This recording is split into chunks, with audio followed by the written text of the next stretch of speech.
Perkenalkan, nama saya Naban Ahmad Haidar. Saya adalah mahasiswa program studi S1 Ilmu Komunikasi Fakultas Ekonomi dan Sosial dari Universitas Amika Yogyakarta dengan NIM 249642117. Saya adalah mahasiswa yang berasal dari Bantul, Yogyakarta, dan saat ini saya berusia 19 tahun. Di video ini saya akan menyampaikan presentasi ujian akhir semester dari mata kuliah kepemimpinan. Presentasi ini berisi gambaran tentang bagaimana cara saya memimpin sebuah organisasi, khususnya organisasi mahasiswa jika suatu saat saya diberi amanah sebagai seorang pemimpin. Lalu selanjutnya gambaran saya ketika menjadi pemimpin. Di sini saya mengambil contoh ketika saya menjadi ketua organisasi pemuda desa. Organisasi ini bergerak di bidang sosial kemasyarakatan dan menjadi wadah bagi para pemuda untuk berkontribusi aktif dalam pembangunan desa. Saya juga, semisal saya menjadi ketua, saya harus memiliki rasa tanggung jawab mengkoordinasikan anggota, menyusun program kerja, serta menjadi penghubung antara pemuda desa dengan pemerintah desa atau masyarakat setempat. Menurut saya, memimpin organisasi pemuda desa bukan hanya sekedar mengatur kegiatan, tapi juga bagaimana membangun kesadaran, kekompakan, dan kepedulian sosial di kalangan anak muda sekarang ini. Lalu profil organisasi dari yang saya pilih tadi adalah karakter anak desa, atau di desa saya biasa disebut KMM atau karya muda mandiri. Dengan alamat desa saya yaitu di Dusun Dobalan, Kelurahan Timurharjo, Kecamatan Sewon, Kabupaten Bantul, dan Provinsi Daerah Istimewa Yogyakarta.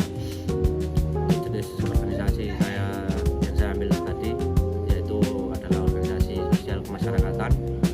Untuk produk atau jasa yang dihasilkan yaitu kegiatan sosial, kepemudaan, bakti sosial, pengembangan kreativitas pemuda, serta partisipasi dalam kegiatan pembangunan desa.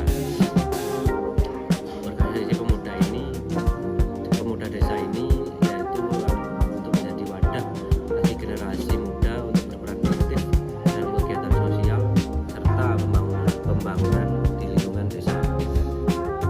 Baik, selanjutnya visi, misi, dan strategi saya. Visi yang saya ambil yaitu mewujudkan organisasi pemuda desa yang aktif, solid, dan berkontribusi nyata dalam pembangunan serta kesejahteraan masyarakat desa.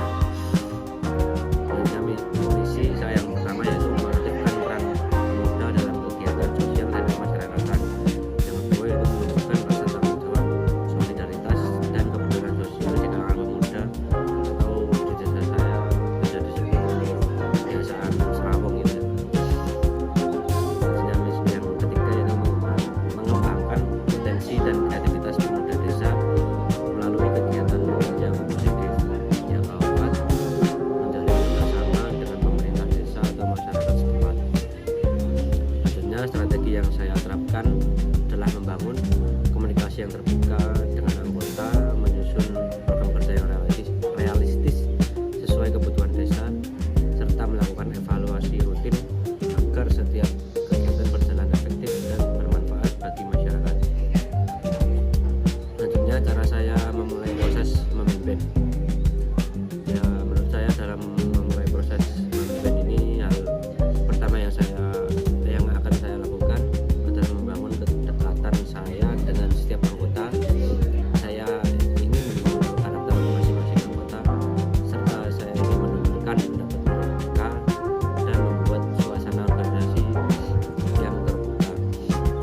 Karena menurut saya kalau kita merasa nyaman dan dihargai,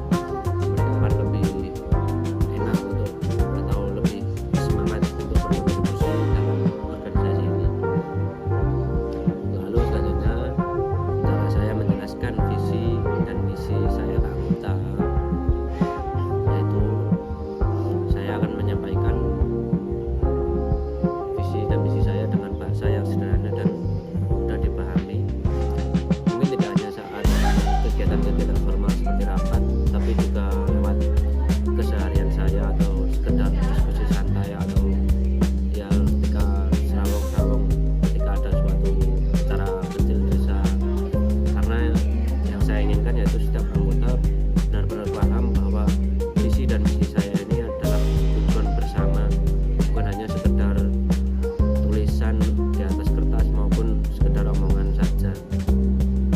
Selanjutnya cara saya menghadapi masalah internal dan eksternal dalam organisasi. Setiap masalah mungkin selalu ada, ya bukan hanya di organisasi sih, di setiap apapun itu mesti ada masalah. Dan untuk masalah internal ya di organisasi seperti miskom atau perbedaan pendapat, mungkin cara saya menghadapi yaitu lebih mengutamakan musyawarah dan membangun komunikasi yang baik sehingga tidak adanya miskom atau perbedaan pendapat. Sedangkan untuk masalah eksternal seperti keterbatasan dana atau kendala kerjasama, mungkin saya akan mencari sebuah seperti sponsor atau menjalin kerjasama dengan pihak yang lain. Selanjutnya gaya kepemimpinan yang saya terapkan ini menurut saya adalah kepemimpinan yang demokratis.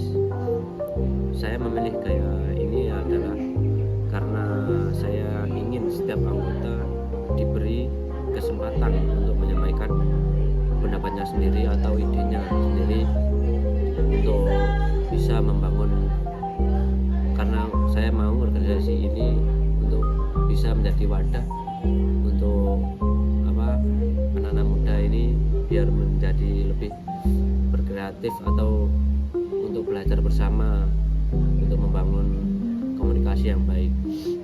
Contohnya untuk dalam menentukan program kerja, saya akan mengajak setiap anggota berdiskusi bersama sehingga keputusan yang saya ambil adalah hasil dari kesepakatan bersama, bukan hanya kesepakatan sepihak saja atau kesepakatan saya sendiri.